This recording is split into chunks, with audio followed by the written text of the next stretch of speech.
Evening in the Federal Capital Territory, and I hope it is well with you wherever you are joining me from. Tonight, as usual, it is a potpourri of stories we bring to you with the Extra Touch. It is good news for Zungeru Power Project as the federal government moves to remove all impediments towards the completion of the infrastructure. Better news still, the strike action embarked upon by electricity workers has been apprehended by Labour Ministry. Wait for the details. The rains are here. The floods are ravaging. What mitigation steps are available? We'll get to that. On a sadder note, we bring to you the story of the tragedy of students who went celebrating a successful WAEC examination outing and never returned. But on they say, life must continue. So we have stories on Nigeria and its rice, cassava revolution in Ondo, and a lot of other interesting stories. But need I say it all here? No, I guess not.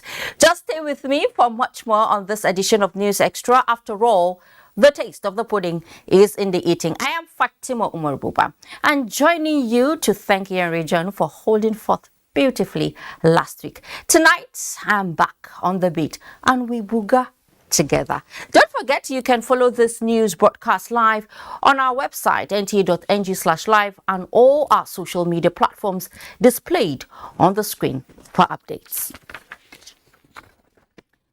Obstacles to the construction of the 700 megawatts Zungeru hydroelectric power project may have been dismantled following the approval of additional 2.7 billion naira by the Federal Executive Council for the compensation and resettlement of the affected communities. Minister of Power Abubakar Aliyu announced this while briefing journalists after the council's meeting presided over by President Muhammadu Buhari. State House correspondent Adamu Sobo reports that 765.9 million naira has also been approved for the completion of the NDDC forensic audit exercise. To be the second largest hydroelectric power station, the 700 megawatt Zungeru hydropower project is being constructed at $1.3 billion. 25% of the amount is to be contributed by the federal government and 75% a loan facility from the Chinese government through the China Exim Bank. However, issues of compensation and resettlement of the more than 22,000 persons in 98 communities have been the bane of the power project. And this obstacle has now been cleared by the federal government in its renewed determination to complete the project for enhanced power supply in the country. And the council graciously approved 2,740 million naira for the updated rates of building structures of compensation and resettlement of the communities affected by the construction of Zungeru hydroelectric power project, which will revise the subsisting amount from 19 billion 640 million naira to 22 billion 380 million naira. The minister used the opportunity to reassure Nigerians that the Buhari presidency is not relenting in efforts at ensuring incremental power for enhanced socio-economic development of the country. Since July 1st, we have not gone below 4,000, but we are unable to reach 5,000 because of the gas issue. For instance, we have 4,600 as of yesterday evening. I have not even mentioned the fractions. It could be up to 0.9. I believe you have been noticing some improvement these days. So we have not been sleeping. On his part, the Minister of Niger Delta Affairs, Umar, secured the Council's approval of additional funds for the completion of the NDDC forensic audit exercise, covering 3,773 more projects. You recall that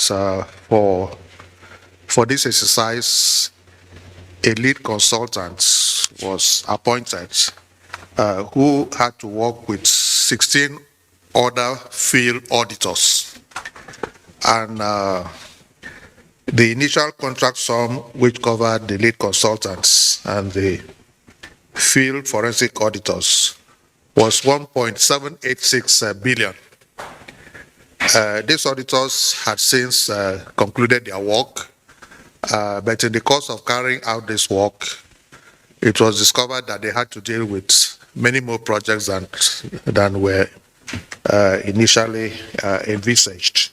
So for reasons of the additional number of projects and the additional time taken, Council today approved a revised additional sum of 764,974,975 naira 50 kobo to cover the additional works done by the forensic auditors. The Minister, Umar, is assuring the nation that as soon as the report of the forensic audit exercise is approved by the Federal Executive Council and a white paper released, all those found to have committed infractions will be called to account, and thereafter the long-awaited board for the NDDC will be constituted, as clearly stated by President Muhammadu Buhari. From the State House, Adamu Sambu, NTA News. Meanwhile, new chairman has been sworn in to fill existing vacancy in the Revenue Mobilization, Allocation and Fiscal Commission. He is Mohammed Bello Shehu, who until now was the secretary to the commission. President Muhammadu Buhari performed the swearing-in ceremony before the commencement of the Federal Executive Council meeting. State House correspondent Adam Sambo again has that. Observe, protect, and defend the laws of the Republic of Nigeria. Screened and found worthy for the job by the Senate, Mohammed Bello Shehu takes oath of office and allegiance before President Muhammadu Buhari. This is in line with Section 154, subsection 1 of the 1999 Constitution of Nigeria as amended. Shehu from Zaria local government area of Kaduna State holds 2 bachelor's degrees in education and major industrial science and technology, as well as a master's in industrial relations and strategic studies from Colorado State University, United States, and Igwinidion University, Okada, Edo State. Before his appointment as Secretary, Revenue Mobilization, Allocation and Fiscal Commission, the new chairman of the commission worked in both private and public sectors in Nigeria and the United States between 1993 and 2020. I must give thanks to Allah subhanahu wa ta'ala for making Mr. President to bestow this big responsibility on my person. I may not be the best in Nigeria, but in his wisdom, he decided to make me the chairman, Revenue Mobilization, Allocation and Fiscal Commission. I'm very happy. Mohammed Bello Shehu promised to not only add value to the commission, but also live above board in the discharge of his responsibilities. Our task as Revenue Mobilization is how we can assist Mr. President to get more revenue for the Federation, block leakages, looking at the constitutional responsibility of the Commission, which of course are, monitoring of accruals to Federation account and disbursement, and also taking care of the salaries of political office holders and judicial officers as enshrined in the Constitution. That had not been reviewed since 2008, and I think there is agitation for that. Revenue allocation formula had not been touched for about 29 years. The Constitution says after a period of 5 years can be reviewed looking at the circumstances of the country. More states have been created. And also our other responsibility, like monitoring of CBN, monitoring of Ministry of Finance, Customs, NNPC, those are huge tasks. I know there is a lot of debate on whether there is operating surplus, like some of the agencies of government will claim that what they are getting is surplus of revenue. Revenue is revenue as far as the commission is concerned. The new chairman succeeded Elias Mbam, who resigned to pursue political aspirations. From the State House, Adamu Sambu, NTA News. The Minister of Labour and Employment, Dr. Chris Ngige, has intervened in the strike embarked upon by the National Union of Electricity Employees, NUI, following an emergency meeting between the union, government and other stakeholders. At least this offers us the opportunity to trash them out and even look at our 2019 agreements with affected staff. So overall, a successful meeting, and we agreed with my comrade brothers that the disputes will end and should end today. Not only because of this meeting, but because of the fact that the Ministry of Labour has apprehended the dispute in concern with the dispute parties. At the end of the meeting, the Secretary General of NUI, Joe Ajaero, assured the minister that all necessary steps would be taken to restore the supply of electricity to the country immediately. Some of the issues here have been pending for 10 years, 9 years, 3 years, and there should be an end to even conciliation. There should be an end to all these issues if you are sincere. It is not the intention of the union that we will come back on these issues again. And if the government will show good faith, these matters will be resolved. There are other pending issues, there are challenges, there are expectations from Nigerians and the government as it affects the power sector. And why we show willingness to work, fix the sector despite challenges, we want those working with us to show good faith. Secretary General of NUI there. When first commercial motorcyclists and then minibuses were banned from the streets of Abuja, the city center, many thought there was going to be a transport crisis. Well, an alternative was available. Remember the El Rufai long buses? When the story is different now, the prevailing transportation challenge in the Federal Capital Territory seems to suggest that the Abuja Urban Mass Transport Scheme is no longer providing adequate service. Or is it? Well, Onoze Yakubu takes a look at the present state of the high-capacity buses vis-a-vis plight of residents. Are stranded in the morning looking for buses to come to work. They don't see. And the private ones, all these coastal buses, cheat on them. Most of the times, coming out in the morning, you see workers struggling. Some won't leave their house as early as 5 o'clock, 5:30. That has been the harrowing experience commuters face weekdays, especially during rush hours. The Abuja Urban Mass Transit Scheme was set up as a vehicle to drive the transportation needs of the residents. When the scheme was in operation in the FCT, the high-capacity buses were deployed on designated FCT routes, which was a huge relief to many residents. But residents say the Urban Mass Transport Scheme has not met their transportation needs, the reason for which it was conceptualized. We have to subsidize it so that the masses can really feel the impact of the government. Sometimes people will have calculated the money they are going to spend in a month, and then at the end of the day, you spend more than you have budgeted for the month. At the head office of the Abuja Urban Mass Transit Scheme along the Kuba Expressway, fleets of buses are lying idle with some in bad condition. The FCT Transportation Secretariat is the agency charged with enforcing transport regulations in the FCT. We are pretty much aware of the traffic problem in the city, particularly in the evenings. You see people line up on the street. Abuja Urban Mass actually is handicapped. They cannot actually cope with the number of people in the city. So we are very, very much aware of this.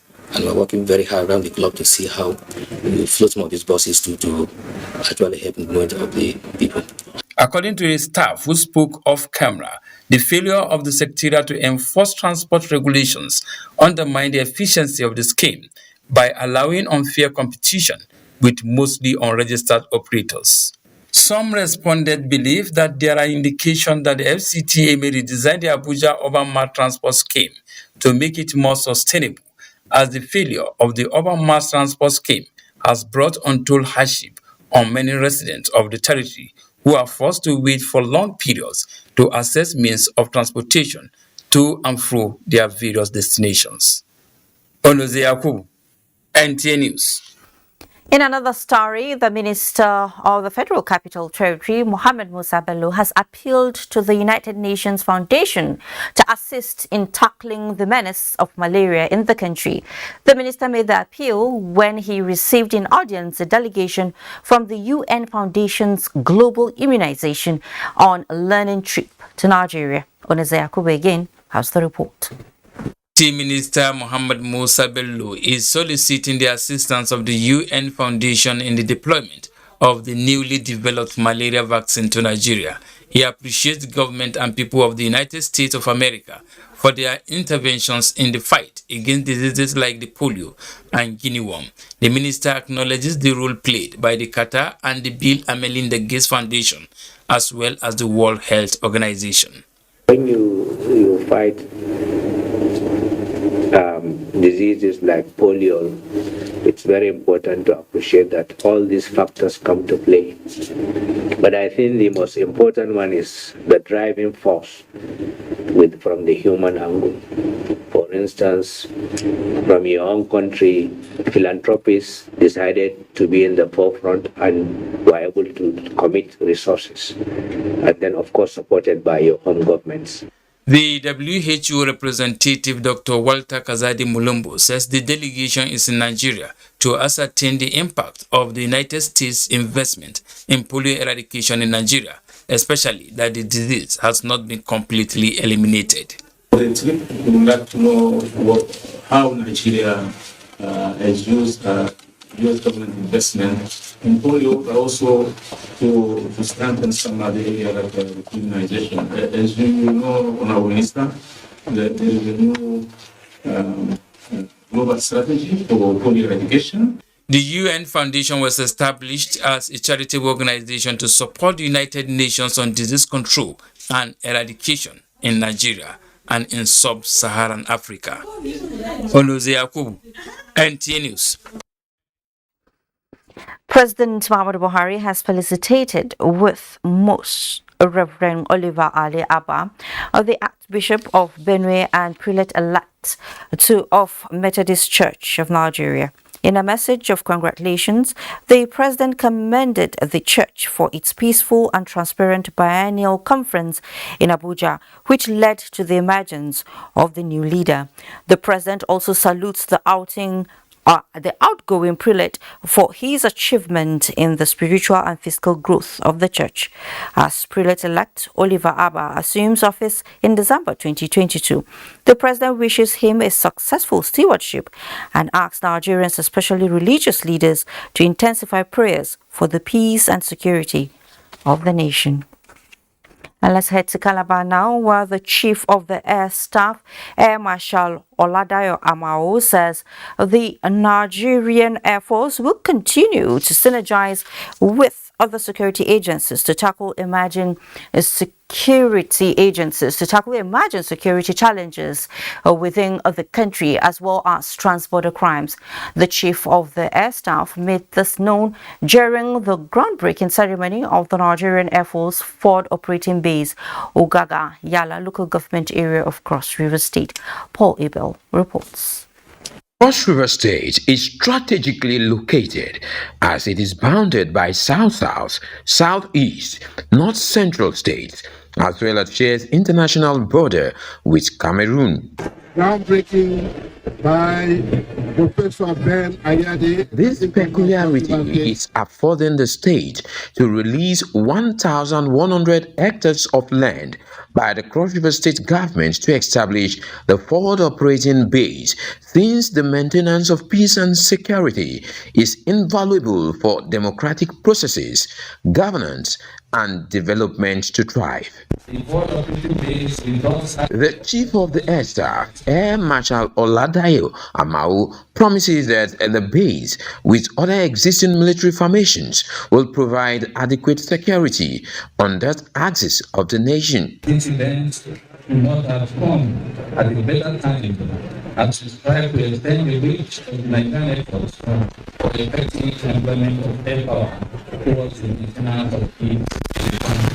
This project is very dear to my heart because it fits into the overall development plan and projected security architecture of Portugal State. In Calabar, Paul Abel, NTA News. Let's head to Abuja now, where the presidential candidate of the All Progressives Congress APC, Bola Ahmed Tinubu, has met with former President Olusegun Obasanjo and other stakeholders in Ogun State in his bid to gain momentum ahead of the 2023 presidential election. Telecom Angbode has that.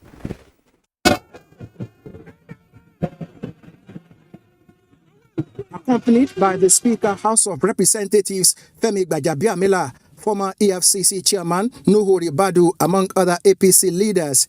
APC presidential candidate Bola Ahmed Tinubu, who was received by Governor Dapo Abiodun, his deputy Noimo Salako Oyedele, Chief Bisi Akande, two former Ogun State governors Olusegun Oshoba and Gbenga Daniel, later had closed-door meeting with former President Olusegun Obasanjo, although Senator Tinubu declined comment on what he discussed with former President Olusegun Obasanjo. He thereafter moved to MKO Abiola International Stadium for the 2023 Artisans Day celebration. God, with all the support that you are giving, the campaign is not started yet. I'm just here to greet you. In Abeokuta, Telecom Angbode, NTA News. Time for us to take our first breather, but tonight we'll be right back. His Excellency, the Executive Governor of Borno State, Professor Babagana Umar Zulum, happily welcomes the President, Commander-in-Chief of the Federal Republic of Nigeria, His Excellency Muhammadu Buhari, GCFR, to Borno State, Thursday, the 18th of August, 2022.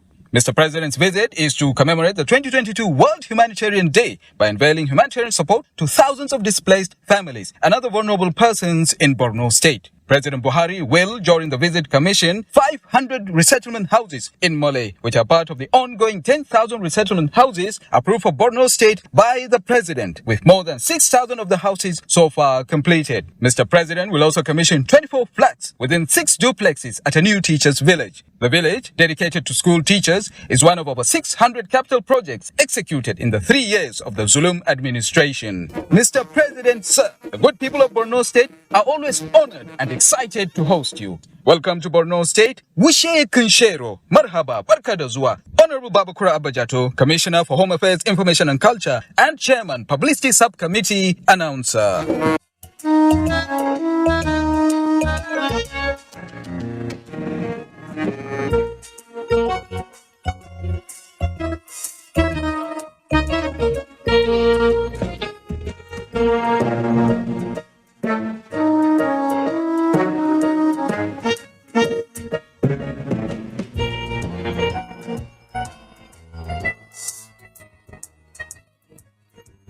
Use Smart Cash, the secure way to send and receive money, pay bills, and buy airtime and data. Dial *939# from any network to get started. I beg. I want to put Smart Cash wallet. That's smart. Smart Cash Payment Service Bank. Money Matana sense. I dey look for pension fund administrator. West up, makes sense. Wake care for me. No be the time when story go enter the matter when it's time to deliver. No. The bank is sure them no go stress you.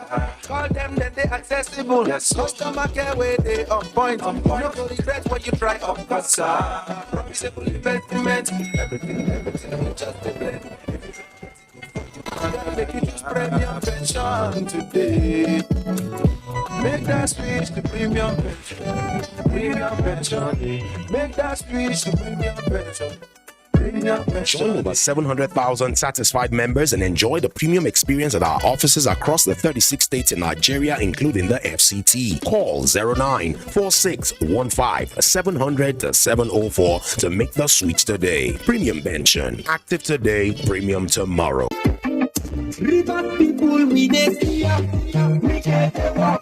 His Excellency Yesom Ezonwike CON, GSSRS, POS Africa, Governor of River State, cordially invites the general public to the official flag-off of the construction of the Ikore-Rumokuta-Rumola Road Junction flyover. This 11th flyover to be constructed will add to the attraction and love that landscapes of River State metropolis conveys. The flag-off will be performed by His Excellency Donald Duke, former Governor of Cross River State, on Thursday, 18th August 2022, time 12 noon. All invitees must adhere to COVID-19 protocol, including wearing of face mask. All invited guests are welcome. Announcer Kelvin Ebiri, Special Assistant on Media to the Governor of River State.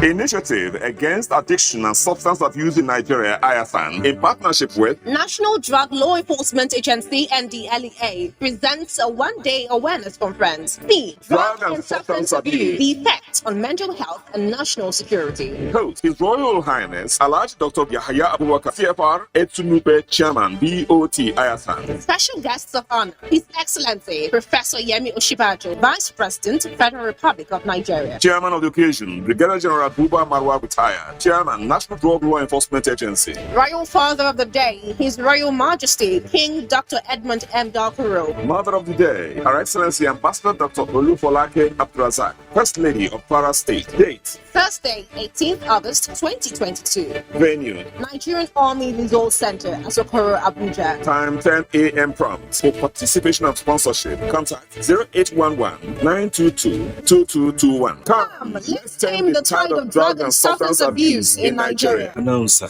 Ambassador Princess Raphael, CEO IASA. The Honorable Minister of Humanitarian Affairs, Disaster Management and Social Development, Sadir Umar Farouk, welcomes His Excellency President and Commander-in-Chief of the Armed Forces, Federal Republic of Nigeria, Muhammadu Buhari, GCFR, to the 2022 World Humanitarian Day. Theme: It Takes a Village. Date: Thursday, 18th August 2022. Venue: Banquet Hall, Borno State Government House. Announcer Dr. Nasir Sani Gwarzo, MNI, NPOM, Permanent Secretary. Welcome back. When you step into any of Nigeria's local markets in search of parboiled rice, you'll be amazed to find out that the shelves are filled with indigenous rice. This is one of the fruits of the federal government's drive to attain self-sufficiency in rice production and domesticate the benefits of its value chain. Abdullahi Mohammed tells us more. Lush green plantation, carpeted beyond the eyes can see, swarming from top to bottom of each stem, the cereal of choice. Few kilometers away, multi-billion naira investment in processing of paddy rice, with many more waiting for the taps to cut and plunge into the juicy field of rice processing. This, no doubt, says a lot about the dividends of Nigeria's journey to self-sufficiency in rice production. And nobody will believe it before this time that the way we are eating rice in Nigeria, Nigeria can feed itself within this shortest period of time of less than 4 years or less than 10 years. For agro-expert, only few steps are needed for Nigeria to join the League of Rice Exporting Countries. The current policy on the ban of importation of rice should remain in place. And then secondly, investment should be increased in the area of processing of the rice paddy. And then lastly, a robust seed variety development with higher productivity and an organized seed sector for rice should be put in place. What we produce here is fresh.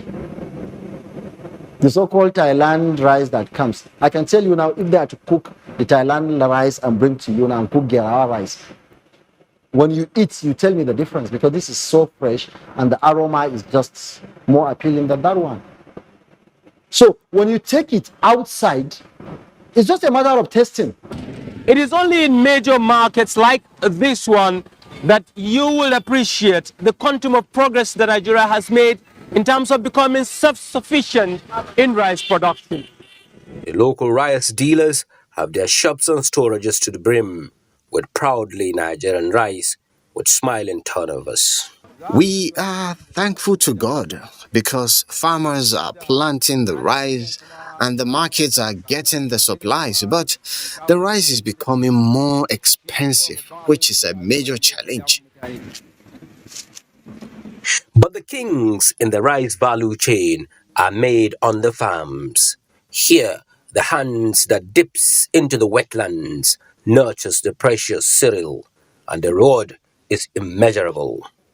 In Abuja, Abdullahi Muhammad, NTA News. Sure, immeasurable, Abdullahi. Now, if life were to be a pot of gold, many would have been in abundance. But how much more could this expression mean to those who may not even have a wish to make amidst hardship? Now, this is where the NEAR Foundation comes in, an organization committed to reaching out to schools for more than a year across boundaries. Abubakar Akwanga will tell us all about them. Established in February 2021, NEAR Foundation is dedicated to lifting thousands of souls out of the circle of poverty without a prize. With a clear vision centered on charity and care, NEAR Foundation reaches out to 20 states across the country and neighboring Niger Republic and Cote d'Ivoire with more than 1,500 cows during Eid al-Adha celebration. The intervention, which put smiles on the faces of the less privileged population across more than 70,000 households, was a gesture to remember. With the foundation, many do not have to walk far away, as the assistance they seek may just be near their doorsteps, within and outside the country. In Abuja, Abubakar Akwanga, NTA News. And to judicial matters now, the High Court of the Federal Capital Territory sitting in Abuja has restrained the Oyo State government and 4 others from further interference with the contract of the 32-kilometer east end wing of the 107-kilometer proposed Ibadan Ring Road. Justice Josephine Obano gave the order in a ruling on ex parte application by another construction company, Any Consortium Limited. Olabodere reports. Trained in the interim order issued by the High Court of the FCT are an Abuja-based construction company, Greenberg Limited, the 2 owners of the company, the Oyo State government, and the Attorney General for Oyo State as defendant respondents. The claimant applicant is ENL Consortium Limited. The cause of action is the award, alleged unlawful termination, and the reward of the 32-kilometer east end of the Ibadan Circular Road project in Oyo State. In the statement of claim, the claimant, ENL Consortium Limited, told the court that the contract, which is now the subject of litigation, was awarded to it by the Abiola Ajimobi administration in 2017 on contractor-financed agreement basis. However, against the said agreement, Greenberg Company allegedly took over the said project site after it was re-awarded to it by the incumbent administration. The Ibadan concession of Circular Road is contractor financed, and ENL has spent about 7 billion on equipment and work done for a project that has lie idle for over 14 years. If it's to be terminated, we should be paid all our dues plus termination penalty. As a way of preserving the rest, pending the determination of the substantive suit, the High Court of the FCT gave an interim order restraining all the 5 defendants. All efforts to get the reaction of the defendant respondent proved abortive. In spite of the interim order, it is in evidence Before the courts, the Cranborg Construction Company is allegedly continuing with the construction work. The substantive matter has been adjourned to September 21 for hearing. In Abuja, Olabodarewa, NTA News. River State government is remodeling and giving a facelift to some hitherto dilapidated state property. This is in a bid to rebuild the state and change its landscape to boost the economy of the state. Ogidi Nwekwere reports. Story water lines building and a new 4-story building in the same premises is another significant step in the actualization of the vision of the River State government in rebuilding Port Harcourt. Governor Nyesom Wike knows that the remodeled building has transformed the landscape of water lines. The building is to be operated under a public-private partnership to ensure effective maintenance. One day, you will give account of your self. I will give account. And account I'm going to give River State, you gave me this opportunity, see what I've done, I defended River State. I will never sell this state for one couple. I will never. No amount of money, no amount of position you will give me would make me to sell this state. I will not do that. Former Governor of Kogi State, Alhaji Ibrahim Idris, commended Governor Wike for embarking on projects that have direct bearing on the people, adding that leadership is about improving the well-being of the people. Governor Wike has become a rallying point, not only to the people of River State, but by extension, the entire country. Because of his consistency, courage, visionary leadership, I encourage you to remain steadfast. The 4-story remodeled Waterlines building and another new 4-story building built on the same premises are fully equipped with modern facility to make for a conducive office environment for workers. Observers say the project further demonstrates that speeches made on the podium of campaigns can be translated into walking the talk. In Port Harcourt, Ogedi Nwekwere, NTA News. And to a sad one from Lagos, where 4 families are currently thrown into mourning following the drowning of their children at one of the private beaches in Lagos. Diana Ajale, who visited the scene of the incident, reports that so far only 1 female body out of the 4 victims has been recovered as search operation continues. The private beach is one of the popular relaxation points in Lagos and attracts multitudes of fun seekers to have a feel of nature. Although schools are currently on a summer vacation, 6 senior secondary school students who went to the beach were in their school on Victoria Island earlier in the day to collect their 3rd term results, after which they proceeded to celebrate their successes at the beach. 2 escaped alive, while 4, 2 males and 2 females, were not able to make it back home. According to the beach manager, who spoke off camera, customers are banned from visiting some areas of the beach, while swimming is prohibited, especially for a particular age bracket, as clearly indicated on the ticket sold at the entrance. Police Public Relations Officer, Lagos State Command, Benjamin Hudein, says the development is unfortunate. While the search was going on, parents of the deceased were also on ground to see things for themselves. Well, they just have to speak to their children and words, especially teenagers amongst them. They need to talk to them to be mindful about where they go. And we also advise beach managers to, in addition to having lifeguards, they should also place a warning sign, a warning board in unmanned areas of their beaches. Search continues for the remaining 3 bodies. The family are hopeful that their remains will be recovered for proper closure. In Lagos, Diana Ajale, NTA News. We are hopeful too, Diana. Now, President Muhammadu Buhari commiserates with family of veteran journalist and former Chief Press Secretary to Military President General Ibrahim Badamasi Babangida, Chief Duro Onabule, who passed on Tuesday at 83.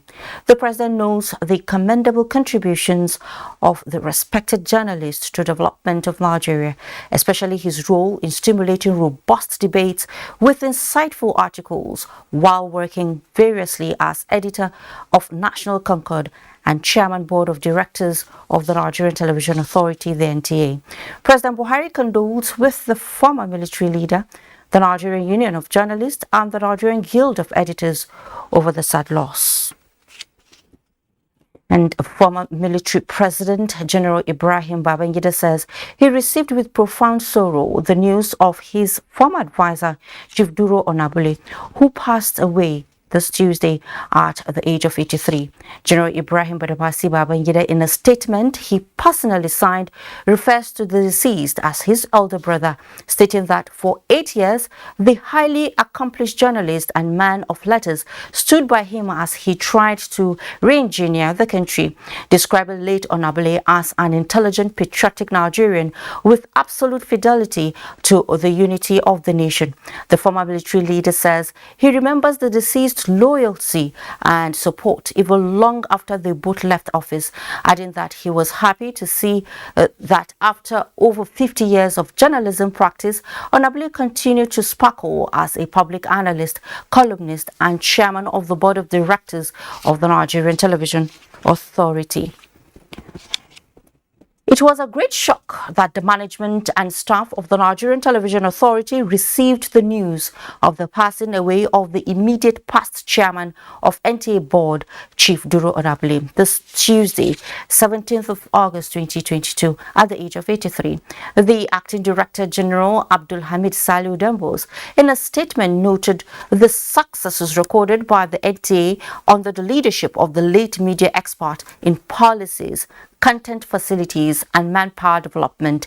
He, on behalf of the management and staff, condoles with his immediate family, government and people of Ogun State over the loss of this journalist par excellence, whose track record of service and professionalism earned him respect of colleagues and others, as well as being the spokesperson of the former military head of state, General Ibrahim Babangida. The acting DG praised God to grant him eternal rest and the family the fortitude to bear the loss. In the meantime, the Ogun State Governor, Dakbo Abiodun, has expressed grief over the demise of the veteran journalist, Chief Duro Onabule, who passed on at 83. In a statement, Governor Abiodun said he received the death of the Ijebu-Ode-born foremost journalist with a shock. The governor, who described Onabule as one of the finest experts of the pen profession, noted that the nation would not forget his role as the mouthpiece of the military government of Babangida's regime. Governor Abiodun, while commiserating with the deceased immediate family, Ijebu-Ode, and the entire state, prayed for the repose of the soul of the former journalist and journalism guru. Former chairman of NTA board management, late Chief Duro Onabule, has been described as an honest philanthropist whose commitment and sense of duty has earned him the status of a statesman. This submission came from mourners who have been trooping to his Dolphins Estate residence in Lagos to pay their last respect. Adinita reports. The home of late Chief Onabule continues to host mourners who are paying their last respect, each one of them with valid impression of who the man was. Very general, sorry nice to the family, but God knows best. We are not mourning him, because he died at the age 83, yes, he has lived a very good life, a philanthropy to the core. More often than not, the most interesting part of it is that most of us don't even agree with him on politics, on economic matters or anything, but he encourages you to actually disagree. Recalling his time with the deceased as a journalist attached to cover the then head of state, Fola Omololu applauded late Onabule for his professional disposition to his office as a spokesman. The fact that he was a chief press secretary, a military man, he was not hesitant to say it as it was. Up to now, I still looked up to him. I still read his columns in one of Nigeria's newspapers. For the widow of the deceased, a strong partner and friend of over 45 years has gone. we are all together from Daily Times before you went to Concord, and then from Concord to Godan Barracks. We are all together. I thank God for his life. Late Chief Onobule died a month and 11 days to his 84th birthday in Lagos. Adeni Itaiwo, NTA News. He would have been 84 on September 27 this year, but for his sudden demise this Tuesday, while the news of late Chief Duro's Onabule's death came as a shock, reverberating beyond the media fraternity. Echoes of his life and times as a veteran journalist is equally loud. In this package, Adeni House serves us snippets of the life of a man whose stay on earth was defined by his speaking pen. Entirely handicapped in life. It depends on you. His dripping pen earned him a nickname, the editor, even when he was just a secondary school student in CMS Grammar School, Lagos, between 1955 and 1960. That nickname was later proven so true and assumed a life of its own in 1984 when he became the first national editor of National Concord, 23 years after cutting his teeth in journalism at the defunct Daily Express in 1961. I knew he helped so many grammarians who wanted to go into journalism to pick a cue. And I can tell you for free that one of them, who happened to be a lawyer, ended up being a journalist because of his encouragement and the way he tutored him. His rise to prominence on the back of his pen, also as a columnist of repute, continued with a fitting appointment as the chief press secretary to former military president Ibrahim Babangida between 1985 and 1993, when he deftly managed the information machinery of government at a critical time in the history of the nation. Even at 78, he was well sought after. His last appointment came at that period in 2017 when he was appointed as the chairman, NTA Board of Management by President Muhammadu Buhari. A man of panache, in love with white, complemented by a charming smile, Otumba Onobule was an accomplished media professional with awards of recognition within and beyond the shores of Nigeria. Among several others, he was an officer, Cross of the Order of Merit, Federal Republic of Germany, member of the Victorian Order, United Kingdom, and on the home front, Jagmolo of Ijebuland in Ogun State. These and more, some of the man, as now lies cold, is pen still and quiet. But his legacies remain warm in the heart of men. In Lagos, Adeni Itaiwo, NTA News. He will sure be missed. Now another break beckons. Please stay. Every day, life presents hopes, dreams, and challenges. Challenges that can become successes with a little help. Because a little help can empower you to go from despair to celebration.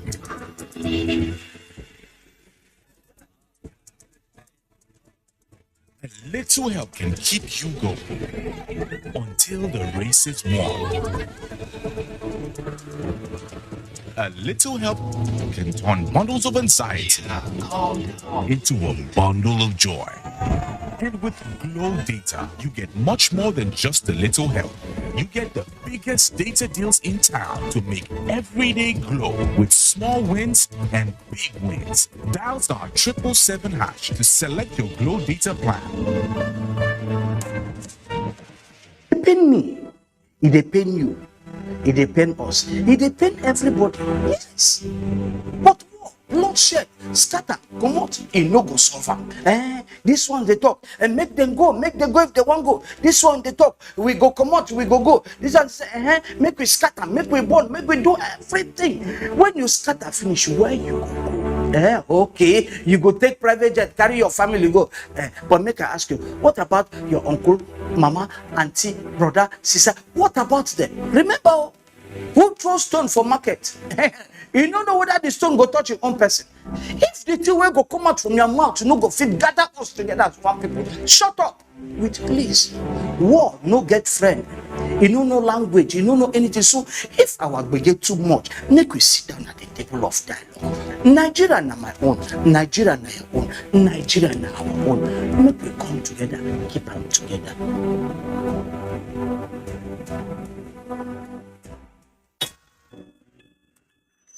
morning is an opportunity to take your hustle to the next level.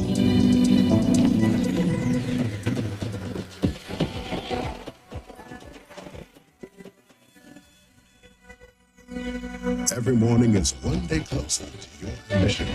So, make every morning count. Cup after cup, morning after morning. Start strong, finish strong. Nescafe. ARM has partnered with Techstars to launch the ARM Lab Lagos Techstars Accelerator Program, designed to empower fintech and proptech startups in Africa for success. Applicants to these programs stand a chance to receive up to $120,000 in funding, access to 20,000 global investors, and mentorship opportunities from over 7,000 industry experts. Are you a fintech or proptech startup in need of funding? Don't miss this chance to take your business idea to the next level. Hurry and apply today by visiting www.apply.techstars.com.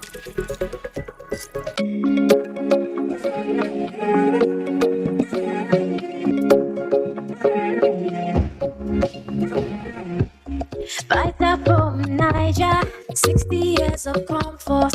Quality is fighter,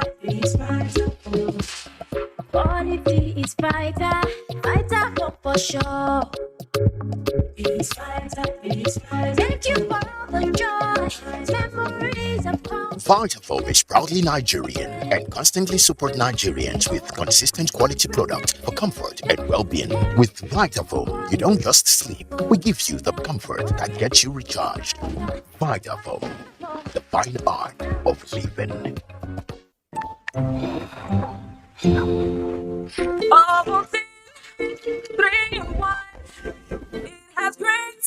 Big day ahead.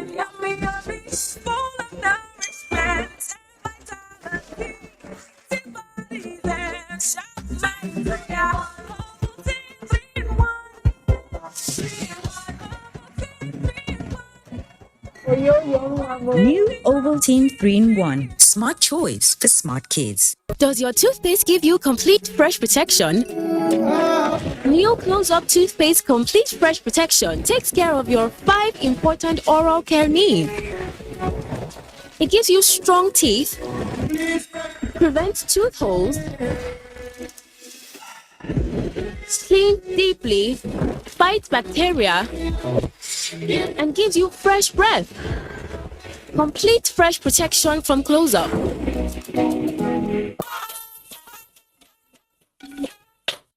Thanks so much for staying. World Trade Organization says trade is the solution to multiple challenges faced by the world as investors in the capital market lose 9.87 billion naira. Musa Abubakar brings us up to speed with that and more. Musa, it's over to you.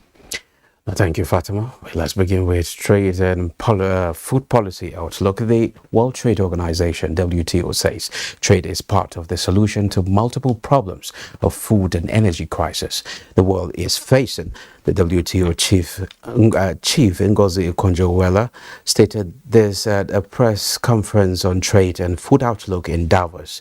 With the simultaneous challenges, Okonjo-Iweala said global solidarity is needed as against one country solution. She explained that the WTO has revised down its projection from 4.7% growth in merchandise trade for 2022 to 3% and 3.4% in 2023. This is due to uncertainties that is at the downside. Composed of key UN agencies or UN related.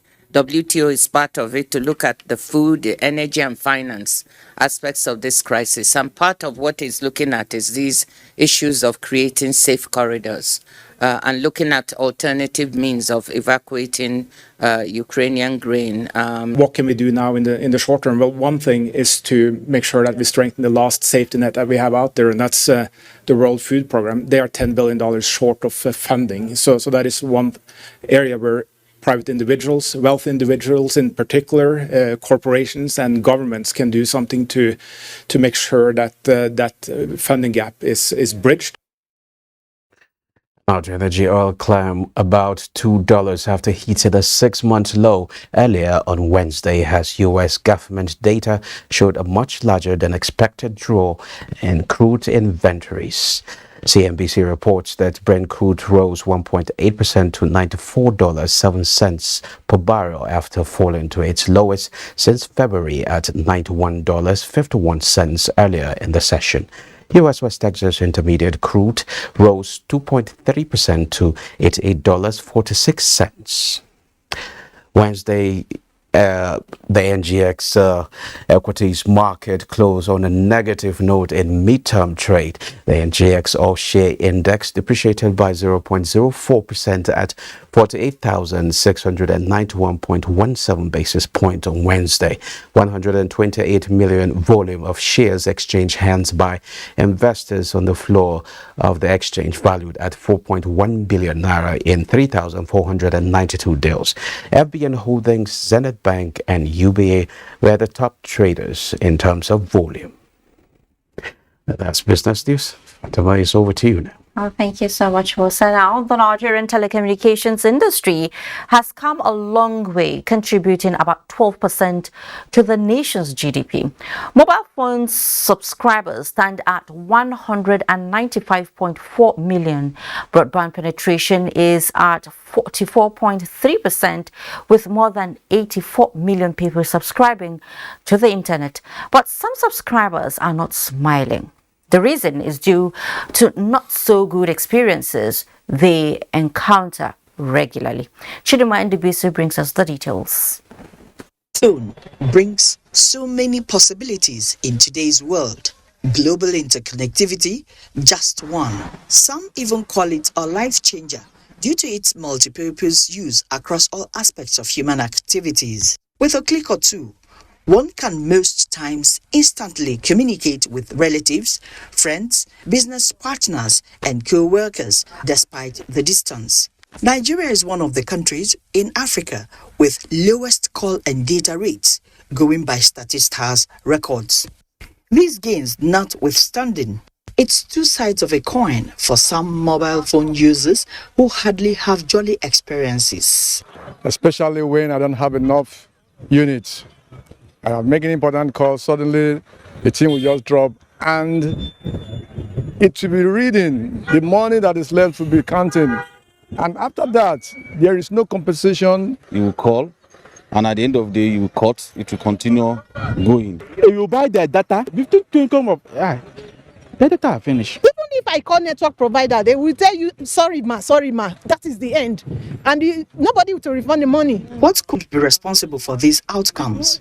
You are trying to swap through your phone to end the call, it's not working. It's usually mostly on smartphone. This only occurs as a result of failure of the calibrator, the device itself. When there is SIM failure, those kind of occurrences, operation occur. Every device developed, there's expiring date for that type of device. So if it's leading to such expiring date, these are activities that are liable to take effect. The internet service providers also have some level of limitation. What I would suggest to the person is that they should understand the features of their phone and they should probably reset their phone properly. This cannot be coming from the telecommunication companies. Well, the telecommunications regulator, NCC, is giving steps subscribers can take when such issues arise. Nigerians can send complaints through the toll-free number 622 if they notice their data being depleted. And we assure Nigerians that action will be taken to remedy the situation, including asking the service providers concerned to refund the cost of data depleted. Unused data should be rolled over. 622 is a direct line to our call center. If your service provider is not meeting your aspiration in any of the services that you think you want to enjoy from them, check if their competing service provider have better service and then port. To put an end to receiving unsolicited SMS, subscribers are advised to send STOP in capital letters to 2442. In Abuja, Chimdema Ndubisi, NTA News. In another development, operatives of the National Drug Law Enforcement Agency (NDLEA) have arrested the MD CEO of Marvel Rock Pharmaceuticals and Stores Limited, Orakwe Chubuke Celestine, for alleged sales of illicit and controlled drugs on popular e-commerce platform gg.ng. These pharmaceutical products are tramadol, ketamine, hydrochloride injection, among others. Have you ever heard of the notion in some quarters that the Nigerian education curriculum is outdated and does not prepare pupils and students enough for the world of work? This is because the existing curriculum appears not to identify with modern learning outcomes, standards and core competences that will enable students fulfill their potentials in life. And this triggers the question: how often does Nigeria review its educational curriculum? Rashidat Mustafa Olagunju takes the story up from here. For decades, school curriculum has served as unified guide for teaching pupils and students, broken into syllables by teachers for better understanding. It's narrowed out in the sense that it is broken down into scheme of work. They narrow it down in a way that it is suitable for us to teach. So, for example, every week now we have various aspects we must teach the students, ranging from the comprehension, the structure, which is grammar, the vocabulary development. Not only does it get updated from time to time, but has attributes that could prepare students to compete with their peers globally. The learners of today, what they really need to compete with other countries and within Nigeria equally is ITT. And as such, the curriculum has been tailored in such a way that the rote learning that was done some years past when we were in school is not exactly what we do now. We involve them to think out of the box. When you teach a child, you evoke critical thinking from that child. But then, the current school curriculum was last updated in 2015, making it obsolete and above the recommended duration before update, which could be a great challenge for the education sector. Even though the Nigerian Education Research and Development Council says consultations have been concluded with stakeholders, no date has been fixed yet for the update. This is made worse by insufficient funding. We are now coming to what we call a high-level group that would sieve out the result that we get so that we have a benchmark for the real review itself, that is at the senior secondary education level. Now, of course, we have so many challenges with regards to this, and that is mainly funding. We have 77 subjects, and we cannot cover at one go, but we start with the critical ones, and then from there we continue till the funding in the review is improved. Since the last update, the education sector has witnessed a series of changes necessitating timely review of teaching and curriculum. And we are trying to incorporate what we call the 21st century core skills. The issue of being creative, about the IT and so on. So I'm sure by the time we do, our students will be very, very comfortable to compete in the global issues going on. Similarly, the null in the education sector arising from COVID-19 pandemic and prolonged downturn by ASU no doubt impacted negatively on education in Nigeria. So much to ponder and many questions begging for answers. Rashidat Mustafa Olagunju, NTA News.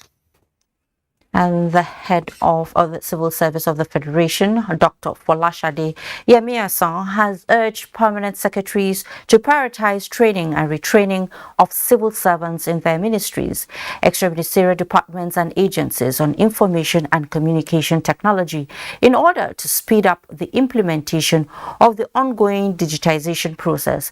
In a statement, Dr. Yemiasan explains the level of implementation of the digitization process in her office and the efforts of the government in fast-tracking implementation, which includes upgrade of local area network by Galaxy Backbone across MDAs, National Policy on Virtual Engagement approved by the President in 2020.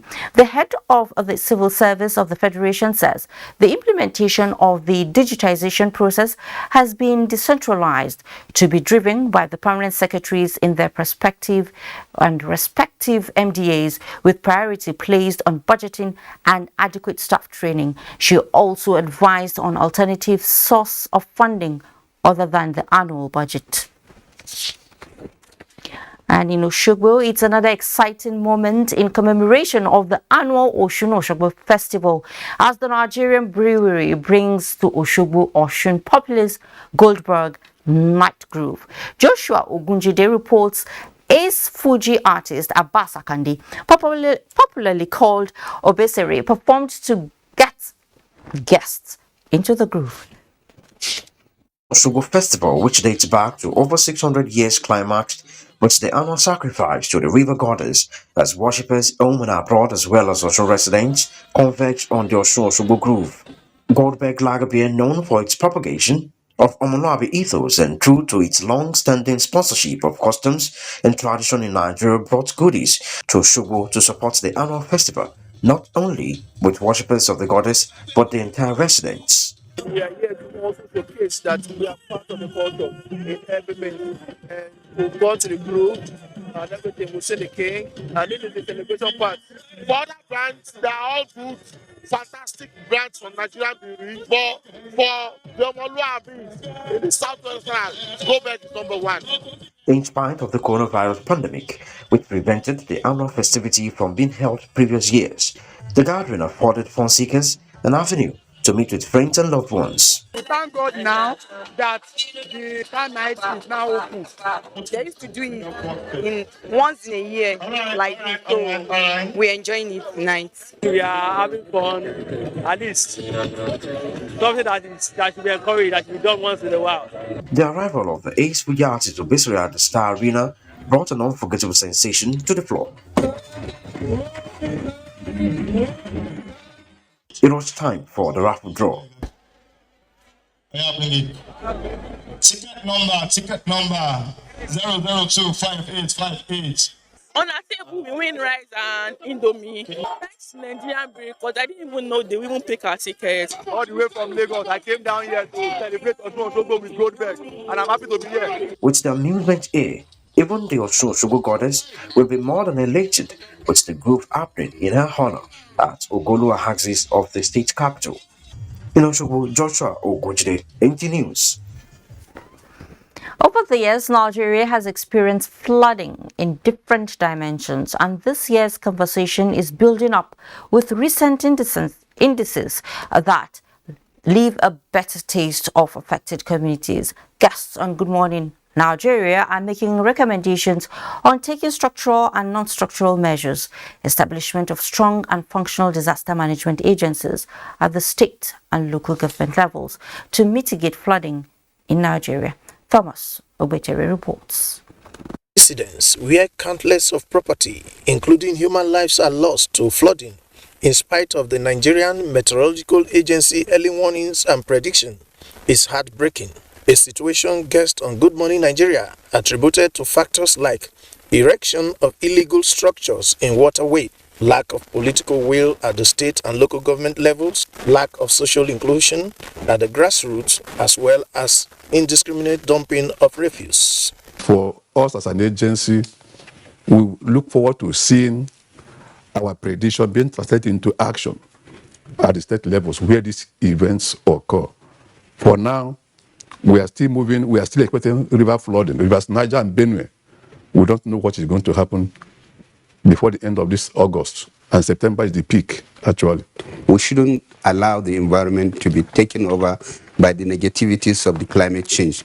As soon as we take over the environment, that means everybody is involved, the town planner, the estate managers and estate developers, everybody involved, then we'll be able to have a very good environment, and we will not allow anybody to come up and build waterways or dump refuse as we are seeing. Guests are emphatic that adequate monitoring of climate change with a view to act swiftly, proper waste management system, Strengthening of collaboration between relevant agencies and other stakeholders through awareness creation will go a long way in solving some of the problems. Disaster management is everybody's business. All of us must prepare to take action because one person in action is going to affect other people who are involved in the disaster management cycle. And most of the time, we used to discuss with civil society groups for them to continue making advocacy visit to various areas and to give them sensitization on how to avoid, most especially, making construction or buildings around the waterway. Recent cases of Bauchi, Jigawa, Lagos, and Edo State are eye-openers, and the guests also believe that NIMET red alert of 17 more states should be taken seriously. They advise opening and expansion of all waterways in flood-prone areas. Adequate preparations and implementation of recommended policies should be paramount in mitigating flooding in Nigeria. In Abuja, Thomas Ogbateri, NTA News. Noise pollution remains a menace which impacts negatively on the physical, social and psychological well-being of man. Unfortunately, people exposed to this environmental problem are hardly aware of the health risk that comes with it. To save them from such and the rest of us who are aware, there is need for concerted efforts in monitoring and regulating noise pollution control laws. Chidibere Onya tells us more. World Health Organization, WHO, classified noise as a major environmental pollution that negatively affects human health. Research shows that people who live in noisy environments face mental health problems, sleep deprivation, hearing impairment, high blood pressure, and other diseases. In Rivers State, for instance, noise is emitted by vehicular activities, industrial activities, loud music from clubhouses, and religious worship centers. Children that are even born today, it's a norm for them because they are used to generator sounds, they are used to vehicles honking horns all over the place. Even when you hear those sounds, by the time you have security issues, those sounds overpower and even enable security challenges. It's a pollution. It disorientates you, it makes you lack concentration, and for some people it stops them from functioning well. There are laws made by River State House of Assembly prohibiting noise. If, for instance, now you have a generator that emits sound above 60 or 50 decibel, you should be punished for that. Perturbed by these developments, medical experts noted that constant exposure to noise pollution is the reason life expectancy is short, especially in urban areas. The high noise level regularly being bombarded into the ear affects our ability to sleep, one, and then also causes a lot of stress. Now, lack of sleep and increased stress level leads to hypertension. Society watchers say achieving a noiseless Nigeria is a collective responsibility of all residents, as health and environmental challenges occasioned by noise pollution would be greatly mitigated. In Port Harcourt, Chidiebere Onye, NTA News. Nigerian governors are objecting to the position taken by the Minister of Justice and Attorney General of the Federation, Abubakar Malami, on the issue relating to the payment of consultancy fee on the Paris Club loan. The governors, at the end of their meeting held at the conference center of the presidential villa in Abuja, say they are ready to take every legal means to resist the payment of the consultancy fees relating to the Paris Club loan. State House correspondent Gideon Friday reports. The governors at the meeting deliberated on various issues of national importance, such as the commitment to improving primary health care. Here is Governor Kayode Fayemi on some of the deliberations. 1. The forum launched a primary healthcare leadership challenge, a flagship program to revamp the primary healthcare under one roof policy in the country by maximizing the commitment of state governors to primary health care under one roof, promoting progressive increase in primary health care funding, and ensuring all primary health care centers have the requisite human resource capacity. He also speaks on another program launched during the meeting. A state charter on state fiscal transparency, accountability, and sustainability program for results, SIFTAS, was also launched by the forum. The controversy surrounding the payment of consultancy fees on the Paris Club loan continues as the governors frown at the position of the Minister of Justice and Attorney General of the Federation. Abubakar Malami, chairman of the Governors Forum, speaks on this. And we reject all of the claims that he has made on these issues. And we also insist that states will not give up on insisting that these purported claims are fraudulent and will not stand as far as governors are concerned. And we will take every constitutional and legal means to ensure that these purported consultancies are fully litigated upon by the highest court in the land. The meeting extensively discussed the state of the Nigerian economy and security, and resolved to immediately engage with the federal government and other critical stakeholders on the prolonged strike by Nigerian universities lecturers.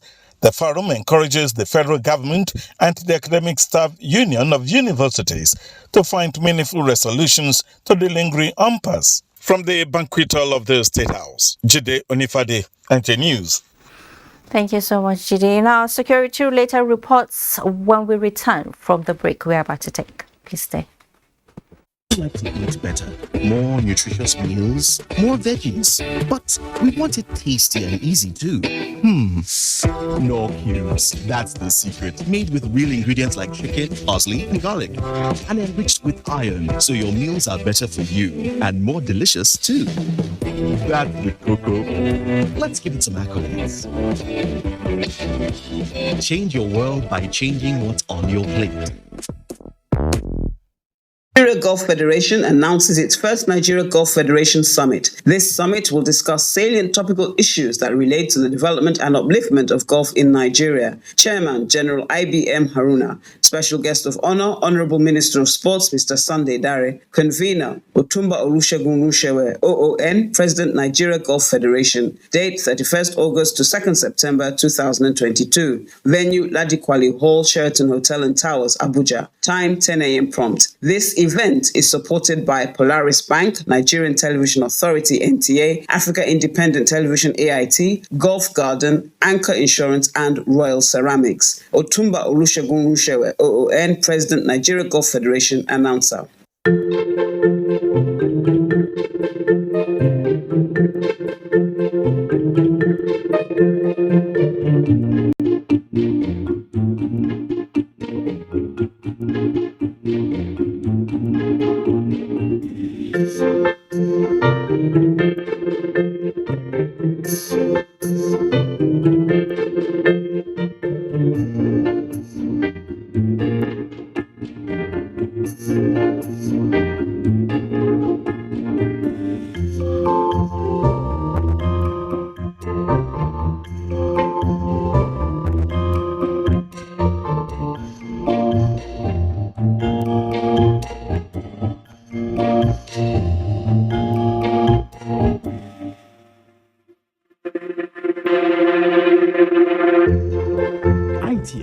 Developing the nation's human resource.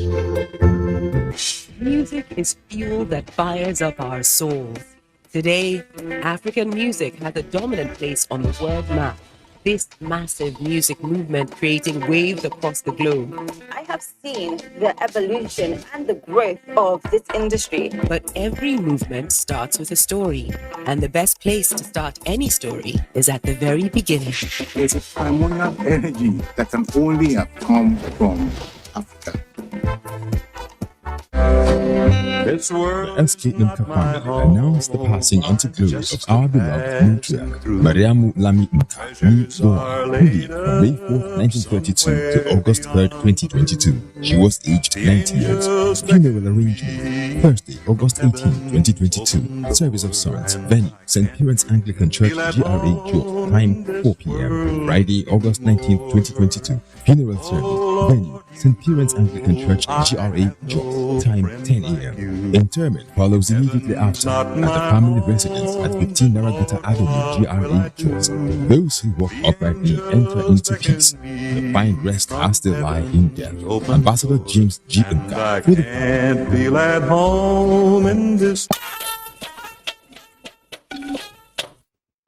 Welcome back.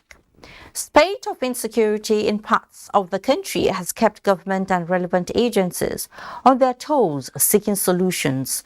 The use of non-kinetic response approach is one strategy being recommended after a national summit in Abuja.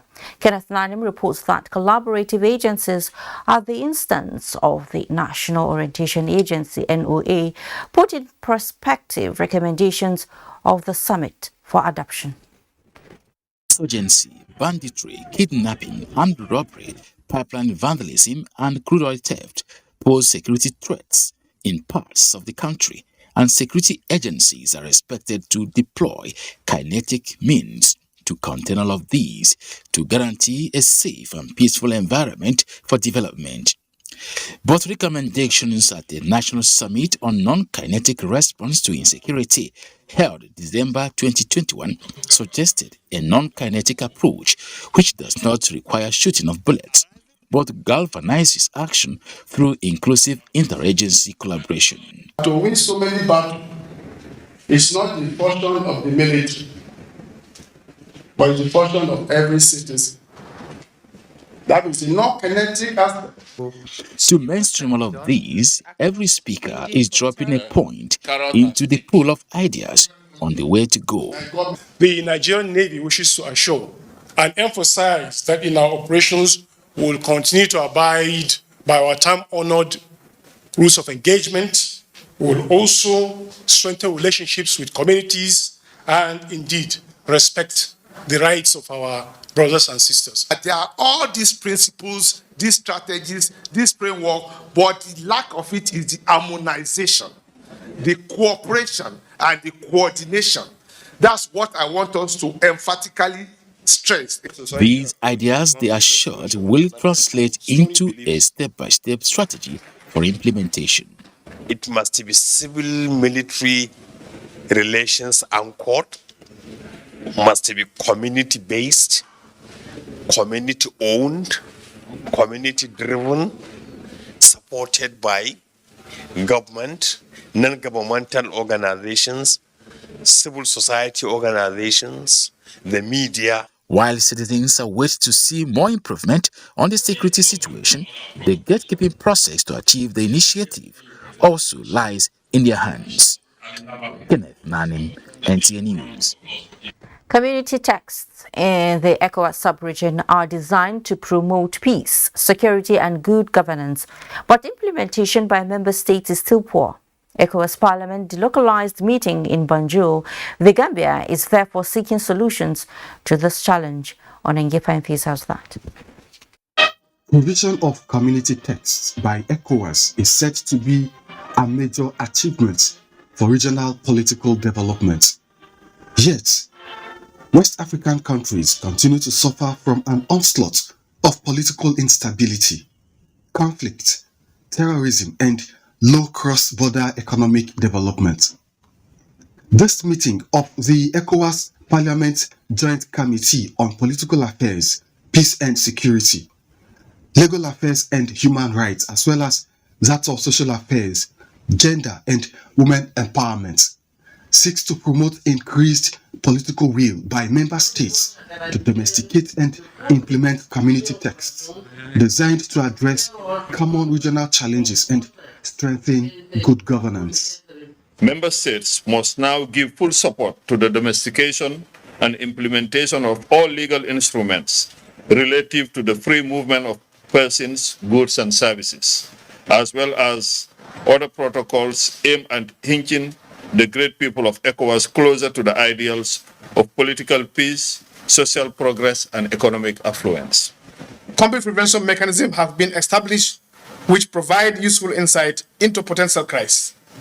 However, these mechanisms should be strengthened to produce timely and tangible outcomes. This is obvious because without peace and security, our member states will not be able to implement effective economic policies, enforce the rule of law, attract business investments, and deliver public infrastructure and services. Members of Parliament hope to get the buy-in of heads of government of member states to ensure the promotion of peace and regional stability through the instrumentality of available community texts in the region. Onengie Fine Face, NTA News. Next, a sports update with Kena Imabudiki. Nigeria men's hockey team won bronze medal at the just concluded 2022 Men's Hockey Africa Cup of Nations in Accra, Ghana, after beating Kenya 4-2 in the third-place match. Goals from Godwin Sunday Emmanuel, Ibrahim Benjamin and Samaila James ensured podium finish for Nigeria for the first time in the history of the quadrennial International Men's Field Hockey Championship of Africa, which is organized by the Africa Hockey Federation. South Africa emerged winners while Egypt came second. Now, after their impressive outing at the just-ended African Gymnastics Championships in Pretoria, South Africa, where they won 5 gold, 1 silver and 1 bronze, Team Nigeria is poised to do the nation proud yet again as they fine-tune preparations for this year's African Gymnastics Levels Club Championship, slated for August 19 and 20, also in South Africa. Because they've actually done well, and we've tried our own best to make sure we train them. We train at the National Stadium. This is not a foreign coach. We use our own indigenous coach to do all of these jobs. Meanwhile, all is now set for the 3rd edition of the North Central Handball League, which throws off at the newly renovated court of the Upper Aku Stadium in Makodi, Borno State from August 20 to 26. 10 male and 6 female teams will compete for honors over 7 days in the championship, expected to help North Central teams prepare for the second phase of the Prudent Energy Handball League in Lagos come October. Handball will go a long way in the North Central, and players from the North Central will keep dominating handball in Nigeria, and I'm very sure that will go a long way to promote handball at the national level.